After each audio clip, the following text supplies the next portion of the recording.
Guys, we have made it. We have made it. The Washington Commanders play a football game this weekend. The 2024 season is right here upon us, and I'm super excited. So you know we can't let the season start without giving you a season preview. So we're going to take a look at the schedule. We're going to give you our record prediction. We're going to give you BnG's official record prediction on wax, and you can hold me to it because y'all know y'all like to hold me to every word, and that's perfectly fine. That is okay. We're going to look at our official depth chart. We're going to look at projections for Jalen Daniels, and we're also going to give you some team superlatives and our hottest takes for our Washington Commanders going into the season. So we got another episode of BnG on your head top. Thank you guys for tuning in, and let's get it.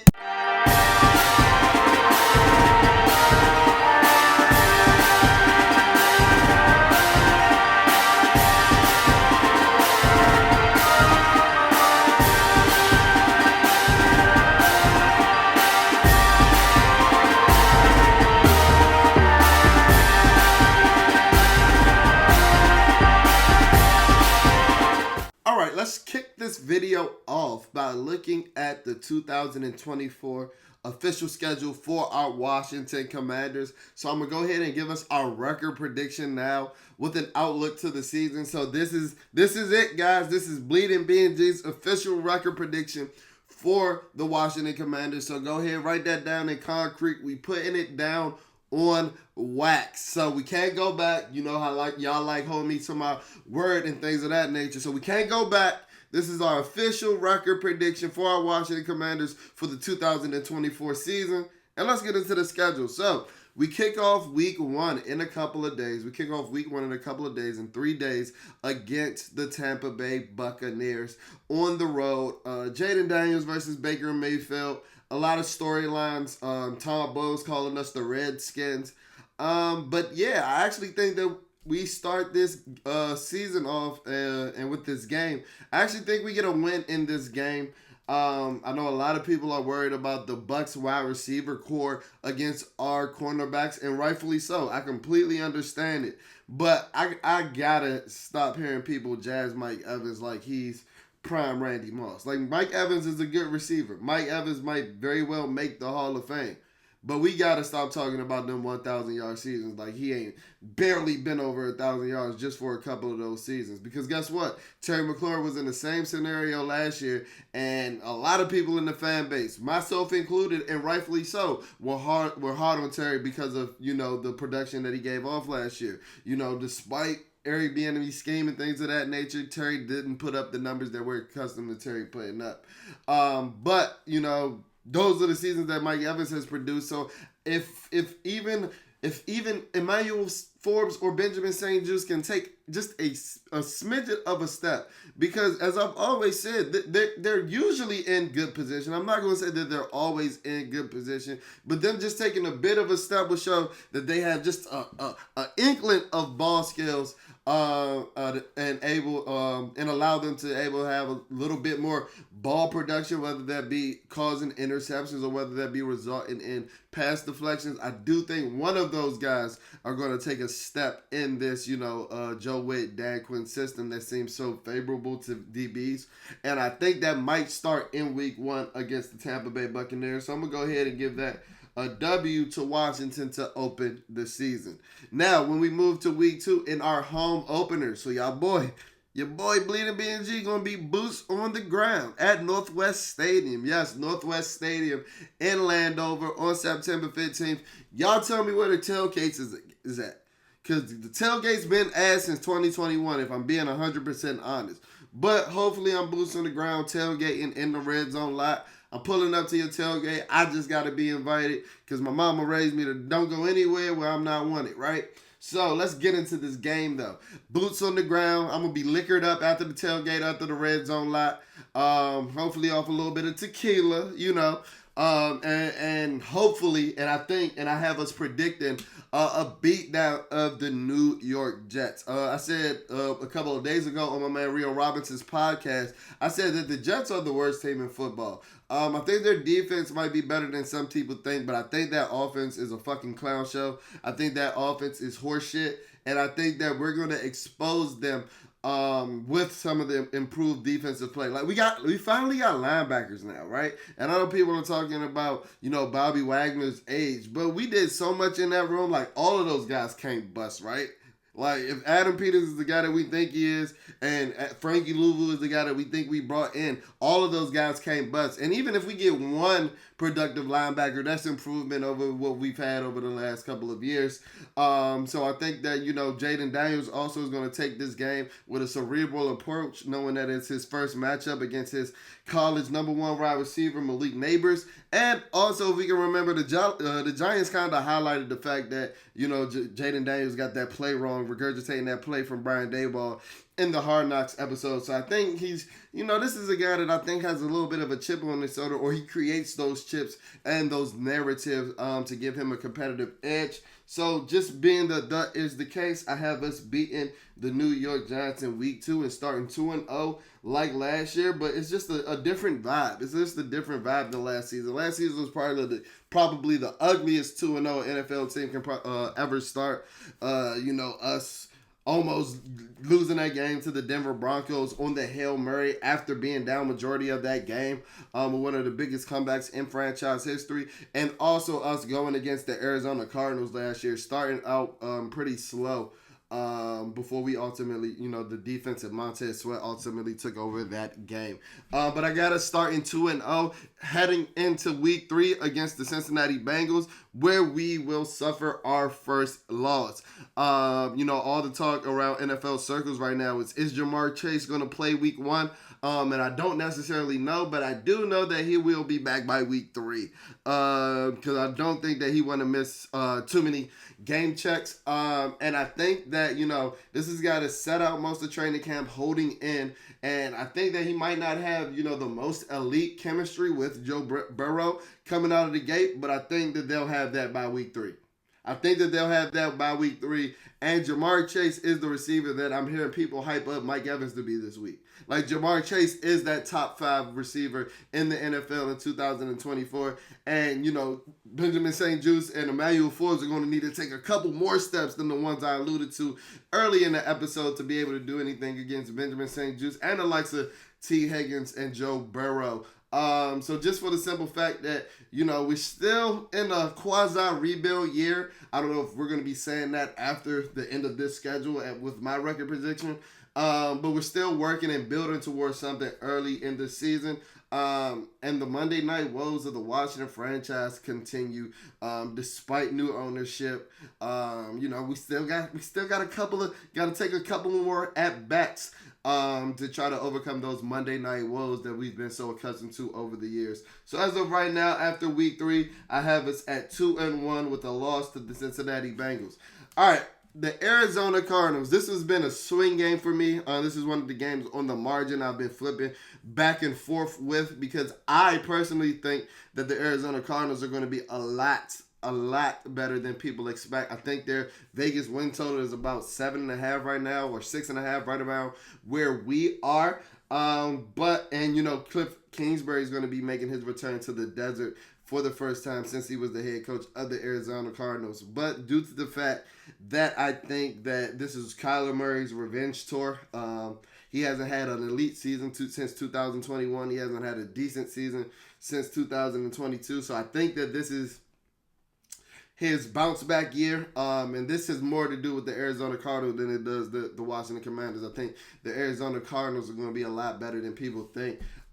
So I have us losing to the Cardinals, with us falling to 2-2 after 4 weeks. Then we play the the Cleveland Browns. We played the Cleveland Browns. I think the Cleveland Browns might be one of the best teams in the NFL with the best defense in the NFL when it's all said and done during after the 2024 season. I just think that they're better on all 3 phases or all 3 levels of the defense than we are on all 3 levels of the offense right now. I think that their defensive line will just end up manhandling. I think they got the best defensive line in football. We don't have the best offensive line in football, to say the least. I think there's a talent gap there. I love their linebacker core. I think that it matches up well with a guy like J.O.K., who who I know that name has scorned us. I know that name leaves a sour taste in our mouths as Washington Commander fans. But I like JOK, and I like the rest of the stable of linebackers against our running backs, and they got an elite secondary with Denzel Ward, with Grant Delpit, and the likes of that, Martin Emerson, Greg Newsome, and the wide receiver room is a question mark after Terry McLaurin. So I do have that being a loss to the Cleveland Browns, with us now falling to 2-3, and the first time this season that we will have a losing record. But then I think this is when I reclaim the glory in the Washington community, because we're always due for one. We're always due for a shocker, whether that be in 2022 with us beating the Philadelphia Eagles, whether that be in 2020 with us beating the Pittsburgh Steelers. We're always due for one game that we're not supposed to get. I think that the game in 2016 that we had that we weren't supposed to win was against the Baltimore Ravens, and I think that, we following that same steps in 2024. I think that we head up 95 up into Baltimore with the dummies and the yos, and we end up beating Baltimore at the bank to get back to 500. I think that, Cleveland's defense is what everybody is hyping up Baltimore's defense to be this year. Baltimore lost a lot of pieces. They lost their coordinator as well. Their defensive coordinator that everybody's been claiming as the next Bill Belichick. So why wouldn't we think that would be a crucial loss to that team? So due to the fact that they did that, and the fact that we're going to hype this up, no matter if you like it or not, to African-American, athletic, mobile, fast quarterbacks that can happen to get it done with their arm as well. So the media narrative is going to be the Lamar versus Jalen show in their first matchup during the 2024 season. And I think when I mentioned Jaden's cerebral approach earlier in the episode, I think that this is a guy that's cerebral enough to know the magnitude of that game, to know. I honestly thought that this was going to be a primetime game because I think that game has that much cachet. And yeah, Washington is going to reclaim the glory from the 2008 squad. I remember that was the last time that was one of the times that we went up to Baltimore and laid an egg. I remember Ed Reed stripping Clinton Portis and returning it for a touchdown. Like, we can't have none of that. Hopefully we got great vibes, and I do predict us having great vibes with us beating the Baltimore Ravens and going to 3-3 after 6 games. The Carolina Panthers, not going to go too deep in them. That's a W. The Panthers are ass. They're dog shit. I'm not scared about Xavier Legette. That might be the only time this year that I like my cornerback matchup against anybody. So I have us moving on to 4-3. Jaden Daniels has also been quoted on the pivot saying that he thinks that he's right up there with Bryce Young as a talent. I think he said this while he was still at LSU. I honestly think that he might be a better talent, and I think that he's going to, show that with that cerebral mindset that I keep mentioning. I think that Jaden, we keep forgetting that Jaden's like almost 24 years old. Like, this is a guy that's old enough, that's mature enough to understand what's at stakes, and I think that he just has that competitive edge, which has allowed him to, go from a project quarterback in college to the Heisman Trophy winner. So, yeah, I got us beating the Carolina Panthers and moving on to 4-3. All right, so this is another swing game for me against the Chicago Bears. Y'all, I think Chicago going to be nice this year. Y'all know how I feel about Caleb Williams, the pride of Bowie Bulldog. Y'all played at my same Boys and Girls Club.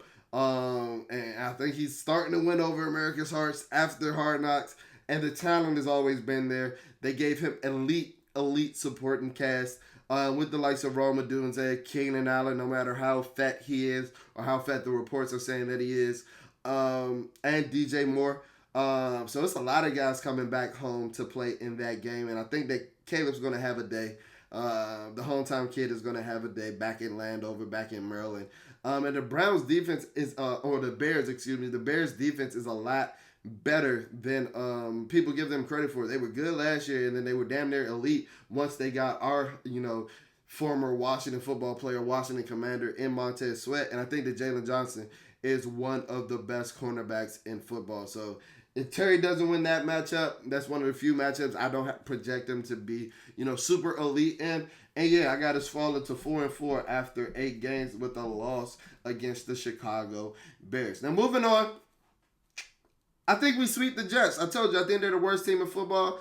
Daniel Jones, like my man Malik Neighbors said, I ain't too worried about Daniel Jones. I know he's vanilla Vic against us, but I honestly think that he just lost all his mojo after his injury. I think that he's not even as explosive of a runner as he's been. And that's really where he's killed Washington. And Dan Quinn drags his nuts on Brian Daboll any fucking chance that he gets. And I think that he's going to do it again. So I think that we move on to 5-4 after 9 games with us sweeping the Giants going into the Pittsburgh Steelers. Now, I know that I'm going to be boots on the ground at Northwest Stadium. And I know it's going to be 30,001 fucking terrible towels in that motherfucker. Like it was 2009. I know it. But guess what? All 30,001 Steelers fans is going to come and think that they're going to take over their stadium. They might. I ain't even going to hold you. Y'all just might. But y'all not going to take over this game. My man Jaden Daniels is going to take over this game. And it's simply because Jaden Daniels is better than Justin Fields and Russell Wilson in 2024. Russell Wilson might very well be a Hall of Fame quarterback. He's so fucking cooked. He's so cooked at this point. He might as well just chalk it up. The reports came out today that his week 1 status is in doubt with his calf injury still lingering on. And I'm not scared of Justin Fields, even with what he did against us, last year during that Thursday night massacre. We were getting coached by some high school coaches, literally. Like, nah, I don't think that's ever happening again. So I got us, after 10 games, moving to 6-4. Am I drinking some Burgundy and Gold Kool-Aid? Do I have on some Burgundy and Gold tinted lenses? But guess what? I just might. Let's move on to that Thursday night football game, one of the few primetime spots that we have this season. I have us taking the L to the Philadelphia Eagles. I think that's one of the best rosters in football. I think they get their mojo back. I actually think they win the division. I think that, this is the team that we're really going to be looking up to throughout the course of this season. I'm not going to give out. I'm not going to bury the lead and let you know where I think Washington is going to finish in the division this yet. But I do think that the Eagles reclaim their glory, as the cream of the crop, as the division. And after 11 games, I got us going to 6-5. All right, in our first matchup against the Dallas Cowboys, our biggest rivals, our arch nemesis, even if they don't want to say that, they was hurt as hell when Troy Vincent blocked that kick and Sean Taylor ran that field goal back. Right? They were hurt as hell when Santana bust their ass on Monday Night Football, but now we not their rivals. Yeah, okay. They was hurt as hell when RG3 went down there in Thanksgiving and dragged their nuts on them, but now they're not our biggest rivals. Yeah, okay, cut that shit out. And guess what? Dan Quinn is going to get a chance to drag his nuts on his former team, and that's exactly what he's going to do right around Thanksgiving. It's not going to be a thankful Thanksgiving for the Dallas Cowboys. I'm sorry to say that. Y'all not going to be eating fucking oven roasted turkey legs in the middle of the game against us this year. I'm sorry. Dan Quinn will not allow it. I'm sorry. Dan Quinn will not allow that bullshit. I am not going to go viral talking about they eating fucking slow roasted, oven roasted pulled pork in the middle of the game. I am not going to go viral this year. I refuse. And if you're looking at me on YouTube right now, yeah, I got my face is a little in shell shock right now because I'm getting PTSD. Because I had Dallas Cowboy fans in my mentions for 3 months after that game last year, after Thanksgiving last year. It was a lot. It was a lot. But I say that to say that y'all better win this fucking game, Commanders. Y'all better win this game, and I got y'all winning this game and going to 7-5. After 12 games. This late bye week is crazy. We got 12 games in and we can't even get a break. So we got one in 7-5 going into our 13th game. Week 13 against the Tennessee Titans. I have that being a win as well. Because I just simply think that the Titans aren't that good. Will Levis doesn't scare me. He wears mayo scented cologne. Like anybody, I can't trust anybody that does that stupid shit. So if we lose to a guy that wears mayo scented cologne, we deserve to lose to a guy that wears mayo scented cologne. The corpse of DeAndre Hopkins is out there. if he has a day against Emmanuel Forbes and Brandon St. Juste at this point in the season at week 13, they might as well just chalk it up. They might as well just start putting in flyers for the UFL. If they're getting cooked by the corpse that was once, DeAndre Hopkins, and the connection and him catching passes from Will Mayo Levis. Yeah. Nah, they don't scare me. Tajay Spears, you supposed to scare me? Calvin Ridley. We forget that Calvin Ridley like 100 years old because he came into the league at 99. Yeah, no. They don't scare me. They don't. They don't scare me at all. And I think that, I know we ain't got a lot of dogs, but we got enough if we just bring in Jaden Daniels and Terry McLaurin to the dog fight. So I got us moving to 8-5. 8-5 after 13 games with 4 games left. Then we go into the bye week, kicking our feet up, looking pretty. And I might book a vacation then because I don't know when the last time we've been 8-5 that late into the season. I might go book a vacation to cherish the good times because Lord knows who knows how long they're gonna last. So after the bye week, after we kicked our feet up, and I hate that this bye week is around the holiday season because we're gonna get a little comfortable. We're gonna get a little comfortable. We might drink a little too much, might eat a little too much, might not stay in the best of shape going down to NOLA. So we're gonna go from Cancun to NOLA. That's a setup. That's a setup. That's a setup. Who did that shit? So for that simple reason, I got us losing to the Saints. And I don't think that the Saints are world beaters by any means this year. But I think that, that's one of the games that's going to get us. And I had us going on a little win streak. I don't think we going 13-3. So we had to lose a couple. We had to lose some of them.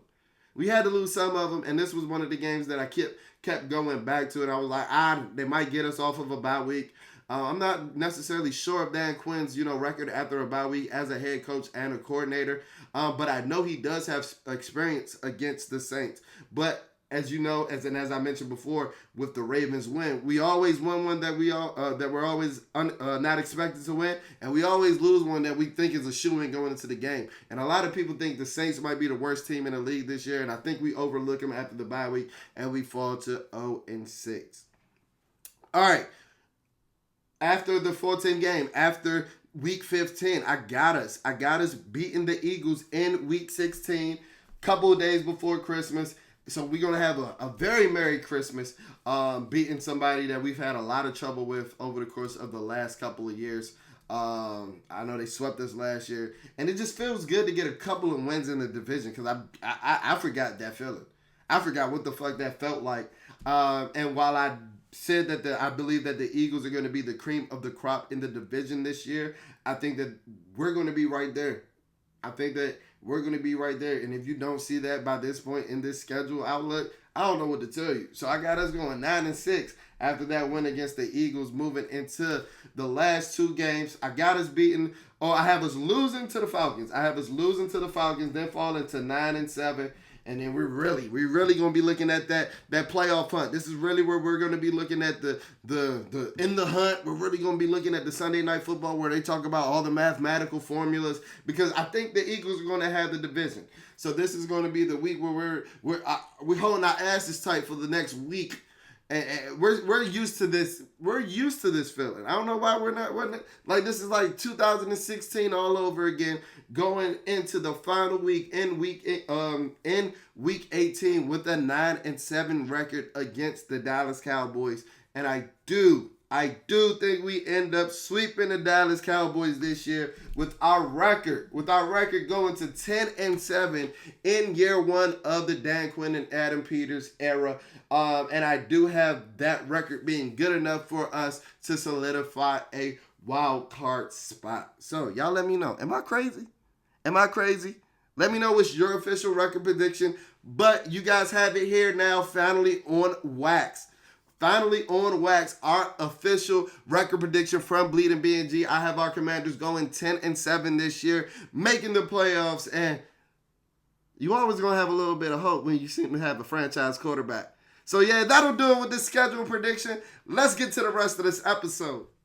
All right, really quickly, I wanted to take a look at what we're guessing is the official depth chart for week one in the 2024 season. The reason that I say that is because I haven't seen it posted officially anywhere. My man Rio Robinson said it best when he said that John Con released this like academics has been dropping leaked songs from Drake, and I couldn't have related more. I couldn't have related more because this happened in the middle of the day. Y'all see that this pic is hella blurry, so I'm gonna try to walk you through it really fast. So bear with me. The only things that really stood out to me was that Brandon Coleman is our left tackle one. If you go back and look at our stock up, stock down after the first week of training camp, I kind of alluded to that's how the way that this was trending. But he missed the last better part of 3 weeks of camp. He hasn't had any preseason snaps. So to see that they really trusted him to go out there and be the starter, they really want him to learn trial by fire. And yeah, they're really putting up him up there in the line of smoke, wet behind the ears, breath smelling like Similac.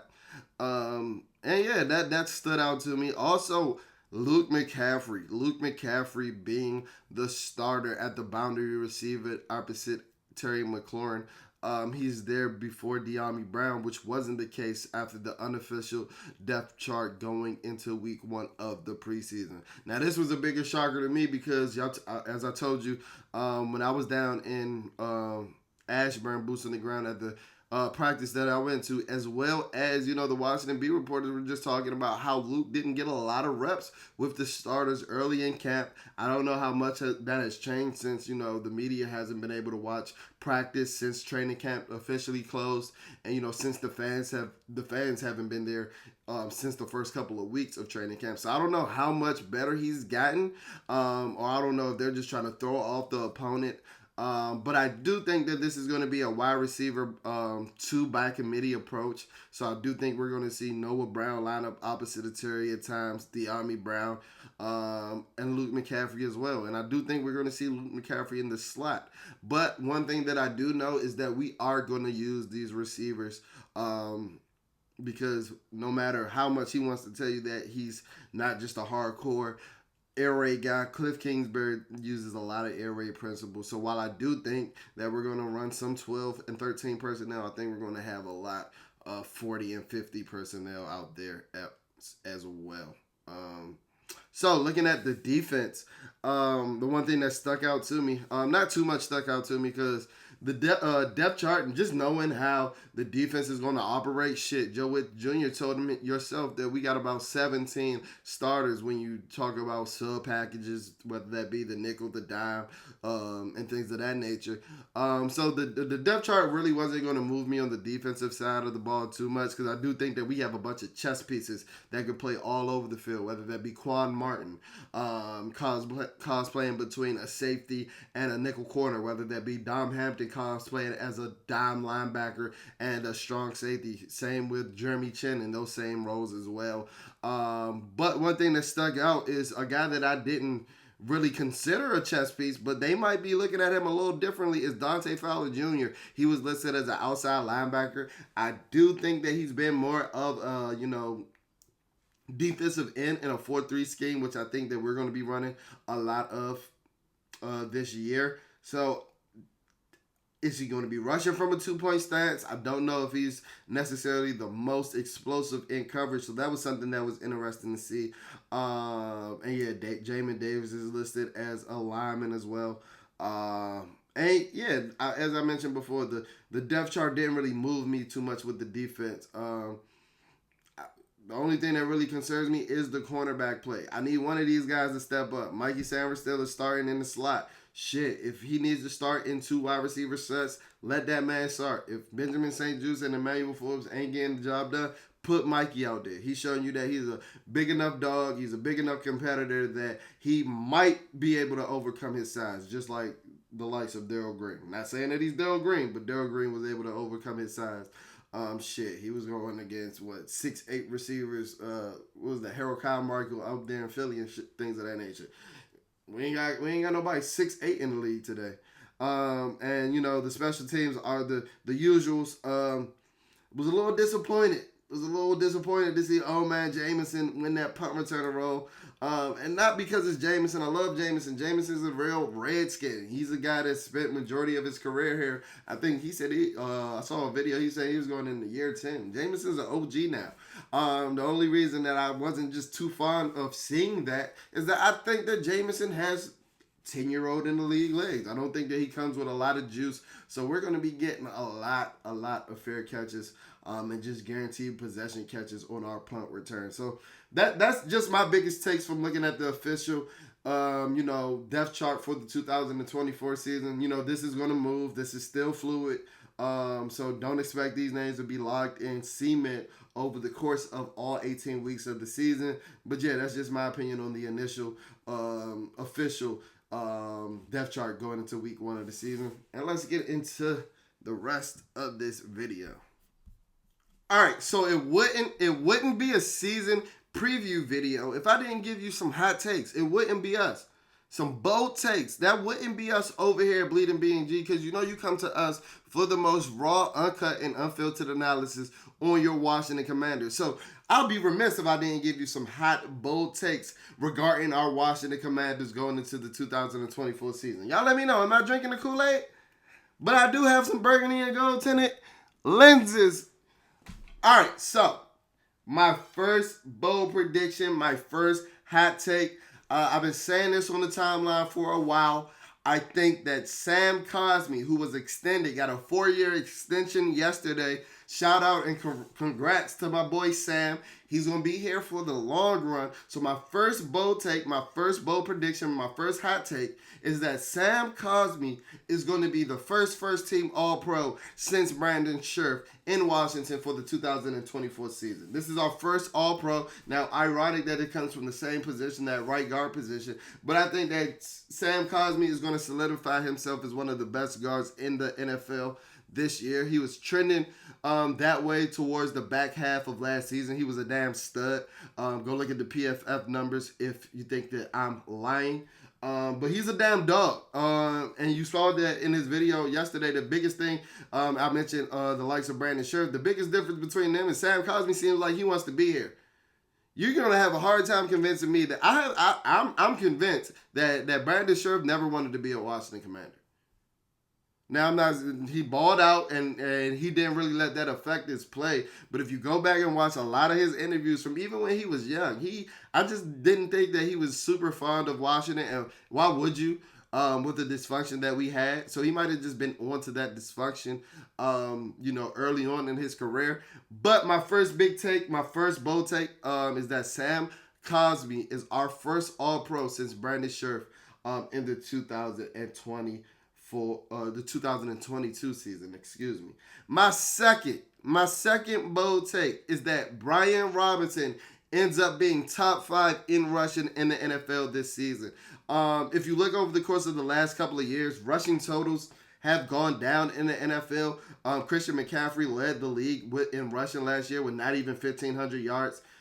You wouldn't have saw that in the early 2000s. Shit, Clinton Portis was good for a couple of 15,000 yard seasons. And I'm not saying that as a knock to Clinton Portis, but he was never a guy that was in the top 3 consistently. I know he had a couple of years where he was up there battling for the rushing title and things of that nature, but he had a couple of years where he would have won the rushing title last year. So that just shows you that teams are running the ball less. So I think that Brian Robinson, even if he puts up a 12 to 1,300 yard season, which I'm expecting him to do on the ground, I think that he might end up top 5 in the NFL in rushing. But I do think that he's going to end up making the Pro Bowl, which is going to lead me to my third bold prediction. But before I get into my third bold prediction, the reason I think Brian Robinson is going to have a year this year is that I think that Cliff Kingsbury is going to run the ball. The perception is that, he's tried and true to that air raid system, and I don't think that. I do think he has some principles that he holds on to, some concepts from the air raid system that he holds on to. But if you can remember how he used Zane Connor in 2021, and this is a guy that I think has a similar type, style to a guy like, running style to a guy like Brian Robinson. James Conner was damn near his battering ram. And he was effective with his rushes, averaging near 5 yards per carry that year. That was probably James Conner's best year in the entire NFL. Whether or if you want to dispute one of the early years in Pittsburgh, but he's shown the propensity to know how to use a running back of Brian Robinson's stature and style. So yeah, I think that Cliff Kingsbury is going to unlock Brian Robinson. But getting into my third bold take, my third hot take, my third bold prediction is that I think we end up with 4 Pro Bowlers on this roster this year, and the 4 Pro Bowlers go as follow. Our captain, Scary Terry, the guy that I hope spends the entirety of his career in Washington. Then the aforementioned Brian Robinson, I have him making the Pro Bowl as well, because why wouldn't you make the Pro Bowl as a top 5 rusher in the league? And then I have us having 2 defensive guys make the Pro Bowl, and those 2 defensive guys are Daron Payne and Jeremy Chin. Yeah, I said it. Those 2 defensive guys that I have making the Pro Bowl are Daron Payne and Jeremy Chin. I think that these 2 guys might be the biggest beneficiaries of Dan Quinn and Joe Witt's system. If you can remember, down in Dallas, that defense really revolved around Micah Parsons because he was a physical freak. He lined up anywhere. He was able to rush. He was able to cover. And I think that Daron Payne is the biggest freak on our defense.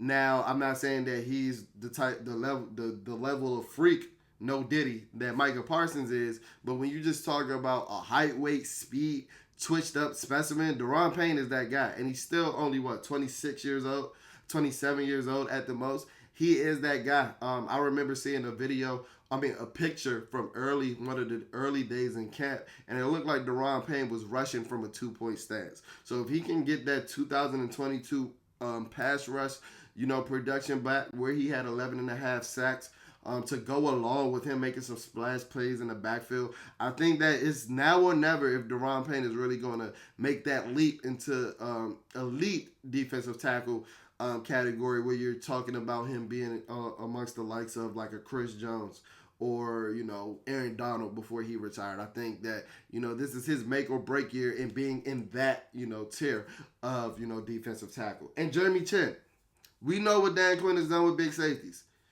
Cam Chancellor, one of the best safeties of the 2010s. Keanu Neal, and he made Jaron Kearse look like a ball player after it looked like Jaron Kearse was prompt for the XFL.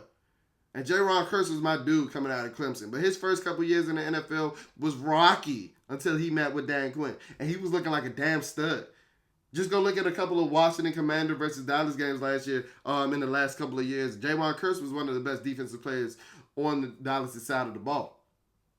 So I think that he just has that, Dan Quinn has that propensity of getting a lot out of these big 6'3", 220-pound safeties. That's a big reason why I'm excited for Tyler Owens. But I think that Jeremy Quinn is going to be the guy that reaps the instant success from that scheme, being that he's the starter. But he's similar to the stature of a guy like Tyler Owens. He's similar to the stature of the guys that I mentioned, like Keanu Neal and Cam Chancellor. Now, Cam Chancellor was a fucking freakazoid. He was almost 240 pounds. But Keanu Neal was 6'2", 222 pounds, or 222 pounds, like I said, around the same exact measurables as Jeremy Chin. And Dan Quinn was using him as a weak side linebacker.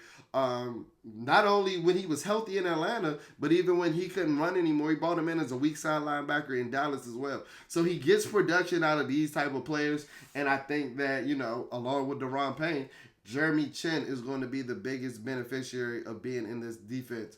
And yeah, those are my biggest and boldest and most realistic predictions for the Washington Commanders going into the 2024 season.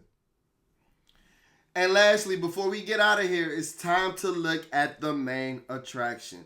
The franchise quarterback, the number 2 draft pick, the reason why you should have so much optimism, the reason why I have this much optimism and enthusiasm going into the 2024 season is because we got our quarterback. That's my quarterback. And that's Jayden Daniels, So let's take a look at how I think that his rookie year is going to go. Now, I know we try to get rid of RG3 and remove ourselves from RG3, and I totally understand it. But let's be real, y'all. RG3 had one of the greatest rookie seasons in NFL history. It's a reason why we hold on to that 2012 season so fondly. And it's the reason why we're still talking about this season 12 years in the past, right? Because that season was magical, but it wasn't magical just because, of what he did with his arm as a quarterback, but it was magical because of the splash plays that he made. He showed you time and time again that he was one of the elite athletes in the NFL, and it seemed that it can only go but up prior to that injury. And I think that Jaden possesses a lot of those same qualities. While I do think he's a better thrower than Robert Griffin, not necessarily a better rusher. I think he's better pre-snap. I think he has a better throw motion. I think he has better arm talent. Don't think that he has a stronger arm than RG3, but I think he's more prolific as a passer. The one thing that these guys share is that the capability of having the splash play and turning the game on its head in an instant, in one play. So if we look at Robert's 2020 season, he only threw for 3,200 yards, but he didn't have hella passing attempts. We got to remember, this was 12 years ago. The NFL is completely different than it was then, so we were still trying to run the ball. Alfred Morris still was one of the league's leading rushers this season, so we were doing it through the ground. So he didn't have a whole heck of a lot of yards, but look, almost 66% completion percentage. And then if you look at what he did on the ground with 815 yards, and then he had a 20-5 passing touchdown to interception ratio, then added 7 touchdowns through the ground with his legs as well, resulting in 27 total touchdowns to 5 interceptions. Like, that was a magical rookie season. No matter how you feel about Robert Griffin, you'll be a dumbass if you wouldn't acknowledge that was a magical rookie season. And I just want to predict and project how Jaden Daniels will stack up to this rookie season. I think that he's going to have a lot more yards, quite frankly. If we can remember, Robert missed a couple of games, and he was knocked out early in a couple of games. I know he was knocked out early in the Atlanta Falcons game. So I do think that his counting total for his passing yards, even though I don't think that, they were going to be having hella attempts. It wasn't going to be a lot more attempts. I do think that the counting stat for that passing total would have been a smidget higher, but just due to the fact that this was 12 years ago, and they do run the football. They do throw the football a lot more in today's modern NFL. And while I do think that we're going to be a run-heavy team, I think that Jaden Daniels is just going to surely shatter that number through the amount of passing attempts. I think that he's going to end up around 3,600 to 3,700 yard passing. I don't know if he's going to be as prolific as a runner. 815 yards is a fucking lot. Like, some RB1s that we were looking at going into the season didn't have 815 yards last year. Like, Robert was toting that rock that season. So I don't know if Jaden's going to have 815 yards, but I do think that he's capable around 650 to 700 rushing yards just off the type of athlete that he is. And I know that would smash the line in Vegas. I think that his rushing total for the season in Vegas is 500 right now. So go ahead and smash that if you haven't yet. But yeah, I think that Jaden's going to stack up pretty well to, Robert Griffin's rookie year, with him, ultimately competing for Offensive Rookie of the Year with a guy like Caleb Williams. I know Robert won that award in 2012 going against a guy like Andrew Luck, and I think that's going to be a similar race in the 2024 season. And one more thing before I let you go out for this video, our offensive and defensive MVPs for the 2024 season for our Washington Commanders. Our offensive MVP, I went along with Brian Robinson for the reasons that I mentioned earlier in the episode.